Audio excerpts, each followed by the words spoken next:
빨간 고추장 양념에 청양고추 송송 썰어 넣어 만든 매콤한 요리는 중독성 강한 대한민국의 대표 음식입니다. 때로는 이 매운 요리가 색다른 변신을 시도하기도 하는데요. 삼계탕의 편견을 깬 얼큰 삼계탕, 또 문어 한 마리가 통째로 들어가는 문어 닭갈비. 지금부터는 매운 요리 열전으로 함께 떠나보시죠. 사람 말고도 옷이 날개라는 말이 딱 들어맞는 또 하나의 주인공이 있었으니 그것은 바로 우리가 먹는 음식. 몸에 딱 맞는 매콤한 양념옷을 입고 새롭게 태어난 이색 별미들을 맛보러 지금 떠나보자. 얼큰합니다, 얼큰해. 원주의 한 식당 앞에 도착한 제작진. 이곳으로 말할 것 같으면 한방 삼계탕으로 이름이 난 가게라는데 이 집에 왔다 하면 두말할 것 없이 대표 메뉴인 요 삼계탕을 맛봐야 한다고. 보기만 해도 구수한 향이 그대로 전해지는 것 같다. 어라? 그런데 이때 정체 모를 빨간 국물 포착. 요거 왠지 모를 주인공 포스가 느껴진다. 지금 뭐 드시는 거예요? 예, 얼큰 삼계탕입니다. 얼큰이 삼계탕 먹고 있어요. 얼큰이 삼계탕 뜨고 있습니다. 네, 살다 닭게장은 들어봤어도 삼계탕이 얼큰하다는 소리는 생전 처음 들어보는데 이 기막힌 메뉴를 만든 사장님을 좀 만나봐야겠다. 사장님, 여기 얼큰 삼계탕이 무슨 메뉴예요? 예. 말 그대로 매운 삼계탕이에요. 이게 바로 이 집의 인기 메뉴 얼큰 삼계탕에 들어가는 육수 재료들이라는데 대충 봐도 가짓수가 엄청나다. 엄나무, 하수오, 상황버섯, 벌나무, 지치, 잔대 등등 해가지고 한 13가지 정도가 들어갑니다. 이름도 생소한 진귀한 한약재들이 몽땅 삼계탕의 육수 재료라는 말씀. 그런데 이 많은 약재가 다 어디서 나느냐? 다름 아닌 사장님의 친동생이 직접 산에서 구해온단다. 형제간의 호흡이 척척이다. 특별히 이 집 삼계탕에 들어가는 약초가 있을까요? 그 이쪽에 보시면은 이게 이제 하소라는 건데 이게 까마귀 옷자를 써서 흰머리가 검어진다는 약재 중에 하나거든요. 그래서 이게 특별히 좀 들어가는 약재 중에 하나입니다. 한약재로 다려내 향과 맛이 한층 더 깊은 것이 이 집 삼계탕을 찾게 만드는 숨은 비결인 것. 그 사이 주방에선 닭 손질이 한창인데 닭은 이렇게 압력밥솥 안에서 살짝 익혀 1차 초벌을 거친다. 여기에 얼큰 삼계탕에 빠질 수 없는 핵심 재료 등장. 바로 매콤한 양념 재료들이다. 양념장에는요, 고춧가루, 양파, 마늘, 생강, 배 등등 한 13가지 정도 들어갑니다. 일반 고춧가루와 매운 고춧가루 두 종류를 섞어 얼큰한 맛을 내는 것이 관건. 사과와 배 등 제철 과일로 감칠맛을 더해주면 자꾸만 당기는 사장님표 특제 소스가 완성된다. 보통 보면은 삼계탕이 하얗고 느끼한 맛이잖아요. 저 같은 경우는 근데 느끼한 맛보다는 매콤한 맛을 좋아하거든요. 그래가지고 빨간 삼계탕을 하게 됐는데요. 이래 보니까는 스님들이 오셔가지고 먹어보신 분들은 또 드시고 그러세요. 반응이 상당히 좋아요. 자, 이제 초벌이 끝난 닭을 다시 압력솥에 넣은 뒤 준비한 매운 양념을 크게 한 숟갈 풀어주고 육질이 연해질 때까지 한 번 더 고압으로 푹 삶는다. 마지막으로 손님상에 내기 좋게 뚝배기 그릇으로 옮겨 담는데 아삭한 배추잎과 버섯, 파 등을 송송 썰어 보기 좋게 올리고 뚝배기가 달아올 때까지 뜨겁게 데워주면 끝! 삼계탕의 변신은 무죄라 했던가. 치명적인 빨간 국물의 유혹, 매콤한 양념을 입고 다시 태어난 오늘의 첫 번째 주인공 얼큰 삼계탕이 드디어 완성됐다. 2번 삶아 더 연하고 부드러운 살코기에 각종 한약재와 과일로 맛을 낸 국물로 일반 삼계탕보다 진하고 강한 풍미를 맛볼 수 있는데 매운맛을 사랑하는 한국인의 입맛에 딱 맞게 재탄생한 얼큰 삼계탕의 인기는 방금 나온 뚝배기보다도 더 뜨겁다. 굴러온 돌이 박힌 돌 빼낸다더니 일반 삼계탕은 찬밥 신세가 될 지경. 다들 정말 맛있게들 드신다. 담백하면서도 약간 얼큰한 게 하여튼 사람들 입맛에 상당히 맞을 것 같아요. 죽이 처음에 따로 나오거든요. 죽은 또 계속 무한 리필이고 죽이 그냥 일반 밥을 먹는 것보다 삼계탕하고 참 잘 어울리는 것 같아요. 모든 게 다 입에 맞고 뭐 한 가지 좋다라면은 뭐 금방 또 나온다는 거. 인공 조미료로 낸 매운맛이 아니어서 그런지 먹고 나서 속이 부대끼는 일도 없고 이렇게 죽이 따로 나오기 때문에 삼계탕은 삼계탕대로 죽은 죽대로 각각의 맛을 충분히 느낄 수 있단다. 국물에 밥이 너무 많으면 좀 답답한 맛도 있을 수 있고 이 본연의 맛을 못 느끼는데 이렇게 따로 할 수 있으니 두 가지를 같이 느낄 수 있어서 그게 장점인 것 같습니다. 그 산에서 직접 캔 약재를 가지고 쓴다 그러더라고요. 예, 그래서 그런지 더욱더 믿음직스럽고 맛있는 것 같아요. 계절마다 챙겨 먹던 삼계탕의 재발견.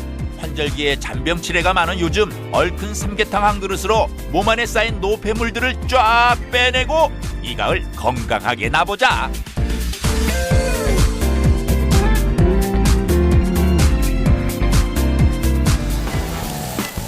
평범한 요리를 순식간에 이색별미로 탈바꿈시키는 매운 양념의 힘. 얼큰 삼계탕에 이어서 이번에도 놀랄 준비 단단히들 하시고 강력한 매운맛으로 화려하게 돌아온 두 번째 주인공을 만나러 이번엔 춘천으로 가보자. 진짜 맛있습니다. 얼큰 삼계탕을 누를 두 번째 메뉴는 춘천의 대표 명물로 손꼽히는 닭갈비. 그런데 요즘 이 닭갈비에 새로운 바람을 몰고 온 메뉴가 있다는데 놀라지 마시라. 이름하여 문어 닭갈비. 닭갈비에 문어 한 마리가 통째로 들어간다는 말씀. 백문이 불여 일견. 일단 발로 뛰어 찾아가 보는 제작진. 이번 종착지는 청춘의 추억이 있는 강촌. 여기저기 눈에 띄는 간판들을 보아하니 제대로 찾아온 것 같긴 한데 하지만 방심은 금물. 사장님을 만나기 전까지 믿을 수 없다. 사장님, 네, 여기 문어닭갈비 파는 곳 맞아요? 네 맞습니다. 어서 오세요. 문어 닭갈비는 진짜 있다. 인사 나누기가 무섭게 일단 주방으로 안내하는 사장님. 묻기도 전에 알아서 착착 귀한 재료들을 내놓으시는데 이것이 바로 이 집의 비법인 궁중간장을 만드는 데 쓰는 재료란다. 예, 저희 궁중간장은요, 그 청궁, 당귀, 그 다음에 감초 등 여러 가지 한약재를 사용하는데요. 청궁의 효능을 보면 그 이 기운을 굉장히 돕는 그런 그리고 아이고 오늘 사장님들은 전부 다 한의학을 공부하셨나? 약재에 대해서라면 눈 감고도 줄줄 외울 정도. 10손가락을 거뜬히 채우는 각종 한약재들과 간장을 함께 넣고 끓여낸 것이 바로 궁중간장이라고.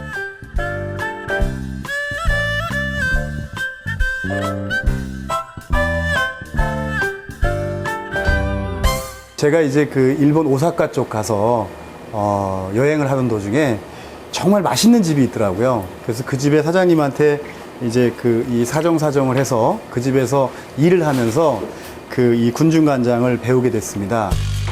여행길에 우연히 만난 가게에서 귀한 간장 레시피를 얻었단다. 예, 저희는 천연 재료로만 들어갑니다.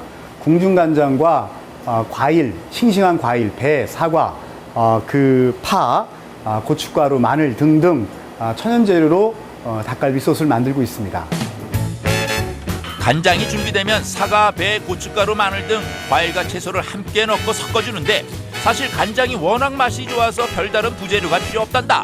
자, 이제 닭갈비에 소스를 부어 잘 스며들도록 버무려주면 끝. 어라? 그런데 또다시 양념 만들 준비를 하신다. 아까 소스 다 만드셨는데 또 뭐 만드시려고요? 아까 거는 닭갈비 소스였고요. 지금은 이제 문어 소스 만드는 거예요. 드디어 오늘의 주인공 문어의 양념옷을 입혀줄 차례. 기본 양념에 인삼과 기타 비법 재료들이 더 추가된다고. 저희는 부산에서 돌문어를 가져와서 쓰고 있어요. 보통 돌문어 하면은 좀 질기지 않나요? 네, 질기죠. 근데 저희는 특유의 비법이 있어서 아주 야들야들하게 식감을 즐길 수 있는 그런 문어로 탈바꿈됩니다. 양념은 하루 동안 냉장고에서 숙성을 거치기 때문에 문어를 따로 재우지 않고 즉석에서 바로 묻혀나간다. 마지막 맛의 숨은 주인공인 맥반석도를 뜨거운 불 위에서 달궈주면 닭갈비 맛볼 준비 완료.